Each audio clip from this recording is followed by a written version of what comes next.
Hi കൂട്ടുകാരെ, ഞാൻ ഇന്ന് ഉണ്ടാക്കാൻ വന്ന അടിപൊളി ടേസ്റ്റുള്ള നമ്മൾ ഉച്ചക്ക് വെക്കുന്ന അരിയില്ലേ, നമ്മൾ റേഷൻ അരി ആയാലും സാരമില്ല, പൊന്നി അരി ആയാലും സാരമില്ല, നമ്മൾ ഉച്ചക്ക് ചോറുന്ന അരിയുണ്ട് നമുക്കിത് വെക്കാം. ബിരിയാണി അരിനെ കൊണ്ടും വെക്കാം. നമ്മൾ സാധാരണ ഉച്ചക്ക് ചോറ് തിന്നുന്ന നമ്മളെ പിന്നെ റേഷൻ കടയിൽ നിന്ന് കിട്ടുന്ന പുഴുങ്ങലരിയും നമ്മൾ ഉച്ചക്ക് ചോറ് വെക്കുന്ന സാധാരണ ഉച്ചക്ക് ചോറ് തിന്നുന്ന അരിയുണ്ട് നമുക്ക് ഈ ചോറ് അടിപൊളി ടേസ്റ്റ് വെക്കാം. അത് എങ്ങനെയാണ് വെക്കുന്നത് നിങ്ങൾക്ക് കാണിച്ചു തരാം. അതിന് വേണ്ടുന്ന ഞാൻ 1.5 നായിൻ്റെ അരിയാണ് എടുത്തത്. അങ്ങനെ 2 ഉള്ളി, 2 തക്കാളി, പച്ചമുളക്, കറിവേപ്പില, ഇഞ്ചി, വെളുത്തുള്ളി. പിന്നെ നിങ്ങൾക്ക് അരി കുറച്ച് കൂടുതലാണെങ്കിൽ ഉള്ളിയും ഇതും എല്ലാം ജാസ്തി എടുക്കുക. അങ്ങനെ ഞാൻ കുറച്ച് സൺഫ്ലവർ ഏത് ഓയിൽ വേണമെങ്കിലും നമുക്ക് ഒഴിക്കുക. ഞാനിപ്പോൾ സൺഫ്ലവർ ഓയിലുള്ളതുകൊണ്ട് അത് ഒഴിച്ച് നമുക്ക് കുറച്ച് ഒഴിക്കുക. അതിൻ്റെ കൂടെ നമുക്ക് 6 kg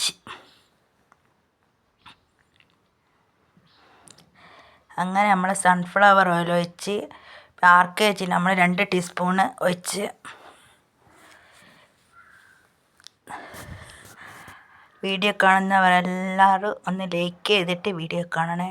നമ്മൾ പാവപ്പെട്ട പോലത്തെ ആൾക്കാരെ ചാനലൊന്ന് ഉഷാറായി കിട്ടാൻ വേണ്ടിയിട്ട് നിങ്ങളോട് ഒന്ന് ലൈക്ക് ചെയ്താൽ നമ്മളെ ചാനലെല്ലാം അടിപൊളി. അങ്ങനെ 6 kg ഒഴിച്ച് നമ്മൾ സൺഫ്ലവർ ഓയിൽ ഒഴിച്ച് നമ്മൾ കുറച്ച് ഒഴിച്ചിട്ടുള്ളൂ അതിന് പാകത്തിനുള്ള.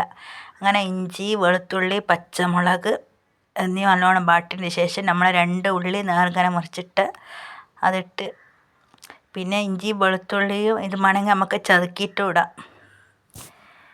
അങ്ങനെ നമ്മൾ ഉള്ളി നല്ലോണം വാടിയതിൻ്റെ ശേഷം നമ്മളെ തക്കാളി ഇടാം. തക്കാളി നല്ലോണം വാടിയതിന് ശേഷം നമുക്ക് കറിവേപ്പില, മല്ലിച്ചപ്പ് എല്ലാം നമുക്കിടാം.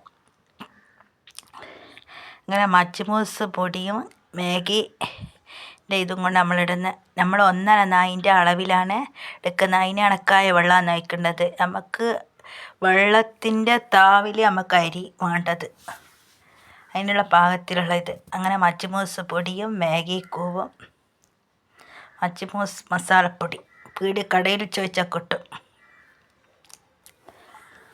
അങ്ങനെ 1/4 ടീസ്പൂൺ മഞ്ഞൾ പൊടി, 1/4 ടീസ്പൂൺ മുളക് പൊടി, പിന്നെ 2 ടീസ്പൂൺ ഇറച്ചി മസാലപ്പൊടി, ചിക്കൻ മസാലപ്പൊടിയാണ് ഞാൻ ഇട്ടത്.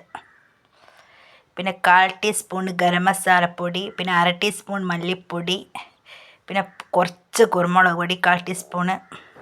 പിന്നെ നമ്മളെ മാഗീൻ്റെ അത് കുറച്ച് അരിയായതുകൊണ്ട് ഞാൻ 1 കട്ട എടുത്തുള്ളൂ. 2 കട്ട ഇട്ടാലൊന്നും പ്രശ്നമൊന്നുമില്ല. അങ്ങനെ നമ്മൾ മജ്മൂസിൻ്റെ പൊടി ഇടുന്നുണ്ട്.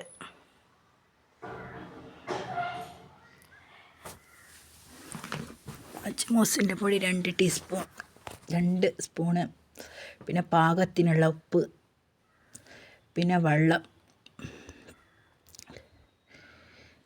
നമുക്ക് നമ്മൾ അരിയിട്ടതിൻ്റെ കണക്കിൽ അരി താണിട്ടും വെള്ളം പൊന്തിയിട്ടും അതിന് കണക്കായ വെള്ളം നമ്മൾ ഒഴിക്കണം. നമ്മൾ ഈ 1.5 നായിൻ്റെ അളവിലുള്ള അരിയാണ്. നമ്മൾ അരി കൂട്ടുമ്പോൾ മസാലപ്പൊടിയും തക്കാളിയും പച്ചമുളകും എല്ലാം കൂട്ടണം. അങ്ങനെ നമ്മളെ ഈ അരി കണക്കായിട്ടുള്ള വെള്ളമാണ് വെച്ച് നമ്മൾ അരി ഇട്ടിട്ട് കുറച്ച് വെള്ളം പൊന്തിയിട്ട് വെക്കണം.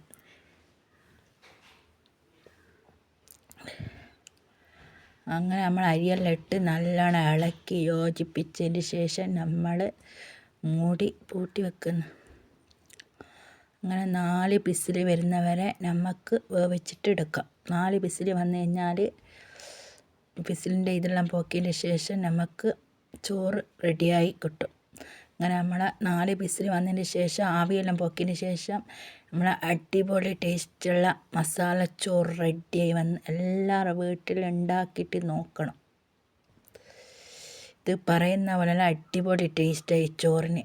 ഇതിൻ്റെ കൂടെ നമുക്ക് ചമ്മന്തിയും തൈര് സലാഡും ഉള്ളീൻ്റെ സലാഡും എല്ലാം ആക്കിയിട്ട് ഇതിൻ്റെ കൂടെ കൂട്ടി തിന്നാം. അടിപൊളി ടേസ്റ്റാണ്. വീട്ടിലുണ്ടാക്കി നോക്കാം. ഇപ്പോൾ സ്കൂൾ പൂട്ടിയ സമയത്ത് കുട്ടികൾക്കെല്ലാം ഇങ്ങനത്തെ ചോറ് വെച്ചാൽ കുട്ടികൾക്കെല്ലാം നല്ലോണം ഇഷ്ടപ്പെടും.